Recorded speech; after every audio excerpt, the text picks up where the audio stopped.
Hello everyone, मैं हूं सचिन और आप सबका बहुत बहुत स्वागत है मेरे इस यूट्यूब चैनल पे। और जैसा कि क्लास 5 का क्यू बेसिक हम लोग देख रहे हैं और पिछले क्लास में मैंने आप लोगों को कुछ होमवर्क दिया था और वो होमवर्क कुछ ये था।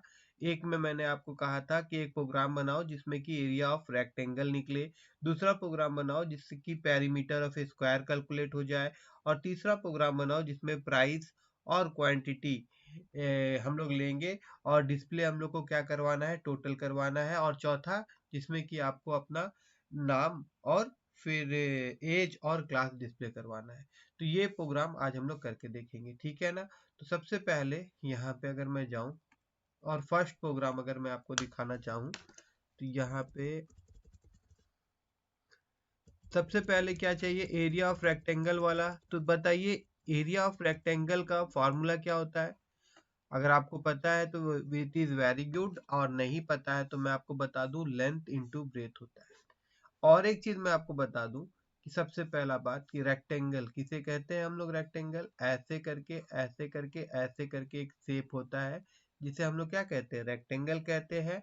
और रेक्टेंगल का एरिया निकालने के लिए हमको इसका लेंथ चाहिए जिसका नाम हम लोग लेंथ बोलते हैं एल, और इसका चाहिए हम लोग को लेंथ जिसे हम लोग क्या कहते हैं, ब्रेथ कहते हैं। तो इस प्रकार से इसके लिए दो वेरिएबल चाहिए रहेगा, एक आपका एल एक आपका बी।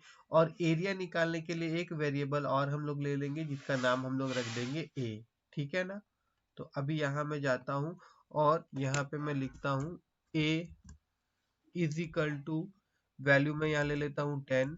और एक मिनट, सॉरी सॉरी, ए क्यों ले रहा हूँ, मेरे को लेंथ लेना ना। तो एल इज इक्वल टू 10, और उसके बाद मैं फिर यहाँ पे लिखता हूँ लेट, और यहाँ पे मैं बोलता हूँ बी इज इक्वल टू 4, ठीक है।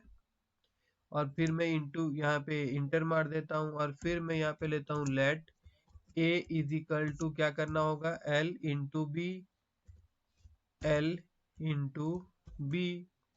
और अब इसको प्रिंट करवाना है तो सिंपल यहाँ पे मैं लिख दूंगा प्रिंट, और फिर मैं बोलूंगा द एरिया इज, और फिर कॉमा, एंड देन यहाँ पे मैं लिख दूंगा ए, ठीक है ना। और अगर अभी मैं इसको रन करूं, नीचे में एंड लिखना था, आप एंड लिख दीजिएगा।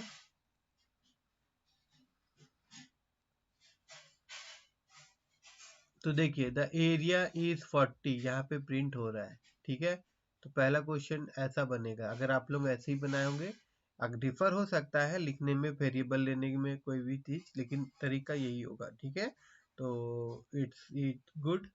अब नेक्स्ट क्वेश्चन की तरफ हम लोग बढ़ते हैं। नेक्स्ट क्वेश्चन में बोला है write a program to calculate perimeter of a square. अब बताइए स्क्वायर क्या होता है, आप सबको पता ही होगा, फिर भी मैं एक बार बता दूं। Square that means all four sides are equal, all four sides are equal होता है। उसके बाद में पैरीमीटर, पैरीमीटर मतलब सम ऑफ बाउंड्री, जिसका बाउंड्री होता है उसका सम होता है। अब ये सारा साइड्स इक्वल होता है मतलब ए होता है, तो मैं इसको 4 इंटू ए लिख सकता हूँ। इसीलिए इसका जो आपका फॉर्मूला होता है वो क्या होता है, 4 इंटू साइड्स होता है। तो इसके लिए मेरे को कितना वेरिएबल चाहिए, मेरे को सिर्फ एक वेरिएबल चाहिए साइड, जिसको मैं मल्टीप्लाई कर दूंगा किससे, 4 से, ठीक है ना। तो चलिए अब हम लोग करके देखते हैं। तो यहाँ पे मैं जाता हूँ, यहाँ पे एक वेरिएबल चाहिए क्या मेरे को, साइड। तो मैं यहाँ पे लिख देता हूँ साइड, पूरा लिख दे रहा हूँ, इजिकल टू मान लीजिए कि 4। उसके बाद मेरे को यहाँ पे ब्रेथ तो नहीं चाहिए, मेरे को यहाँ पे एरिया निकालना नहीं है, पेरीमीटर निकालना है। मैं उसके लिए बी लिख देता हूँ, ये ज्यादा अच्छा लगेगा, सुटेबल होगा, ठीक है।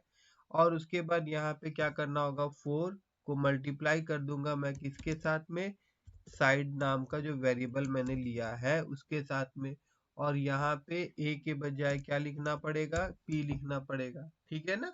अब इसको मैं कर देता हूँ यहाँ पे रन।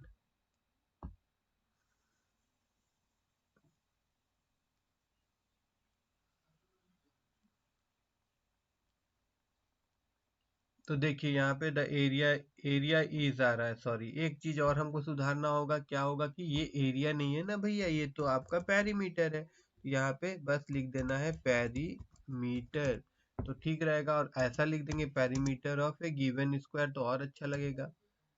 गिवन SQUAR स्क्वायर, और अभी इसको मैं कर देता हूँ रन।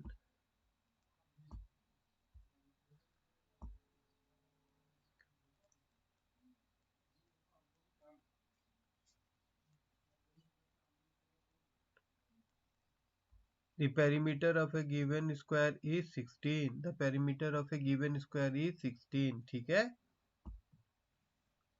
अब नेक्स्ट क्वेश्चन क्या बोला गया था कि write a program to assign price and quantity and display total. तो यहाँ पे हम लोग को प्राइस लेना है और क्वांटिटी लेना है। तो मैं यहाँ पे जाता हूँ, प्राइस के लिए मैं P नाम का वेरिएबल ले रहा हूँ, और इक्वल टू मान लीजिए कोई प्रोडक्ट है जिसका दाम 20 रुपया है, एंड देन फिर मैं यहाँ पे लेट ले रहा हूँ, और उसके बाद क्वांटिटी के लिए मैं Q नाम का वेरिएबल ले रहा हूँ, और उसके बाद यहाँ पे क्वांटिटी मान लीजिए कि 50 है, और उसके बाद मेरे को टोटल निकालना है, तो उसके लिए मैं T नाम का वेरिएबल ले रहा हूँ, और यहाँ पे मेरे को क्या करना होगा, प्राइस को मल्टीप्लाई कर देंगे क्यू से। क्यू देखिए, अगर आप कोई दुकान जाते हैं और मान लीजिए आपको 4 साबुन चाहिए, एक साबुन का दाम अगर 5 रुपया है, तो आप क्या करेंगे, 5 को 4 से मल्टीप्लाई कर देंगे, तब ना आपको पता चलेगा कि आपको 20 रुपये देना है। ठीक है।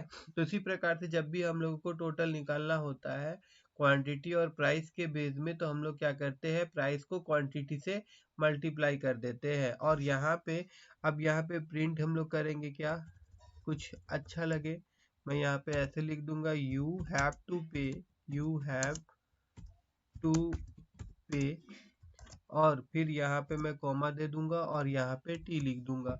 अब इसको रन करने पे देखिए हम लोगों को कितना आंसर देखने को मिलेगा।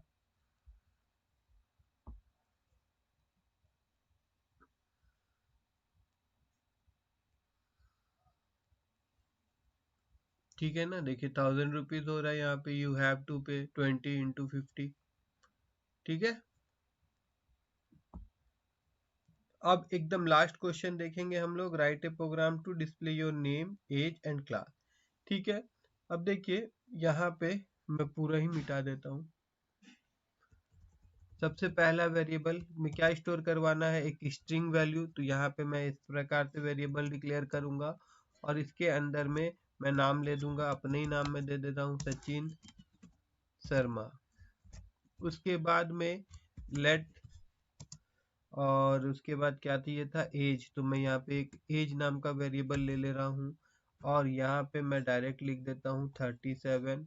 और उसके बाद में फिर क्लास, तो मैं यहाँ पे लिखता हूँ लेट, और उसके बाद में यहाँ पे लिख दूंगा क्लास CLS लिखने से नहीं, C लिख देता हूँ क्लास के लिए, और यहाँ पे क्लास में लिख दे रहा हूँ 5। ठीक है। और उसके बाद अब प्रिंट करवाना है, तो यहाँ पे मैं लिखूंगा प्रिंट, और उसके बाद यहाँ मैं लिख देता हूँ name equal to, and then name वाला वेरिएबल जो था वो यहाँ पे मैं लिख दूंगा। उसके बाद मैं फिर यहाँ लिख दूंगा प्रिंट, और उसके बाद में फिर क्या है भाई, एज। तो मैं यहाँ पे inverted comma age equal to, और यहाँ पे मैं एज वाला वेरिएबल को पास लिख दूंगा, एंड देन यहाँ पे प्रिंट, और फिर यहाँ पे क्लास। तो मैं यहाँ पे लिखूंगा CLASS class equal two comma, और यहाँ पे C। ठीक है। और फिर यहाँ पे एंड कर देते हैं, एंड देन प्रिंट इसको हम लोग करेंगे।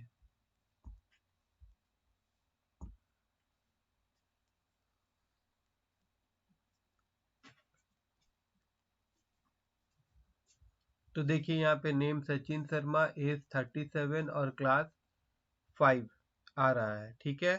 तो आई होप कि आप सबको ये वीडियो पसंद आया होगा, अच्छा लगा होगा। अगर आप फर्स्ट टाइम देख रहे हैं तो प्लीज़ सब्सक्राइब करिए, और कोई भी क्वेश्चन है क्यू बेसिक से रिलेटेड तो कमेंट करिए, मैं आप लोगों के लिए ज़रूर उस पे एक वीडियो बनाऊंगा।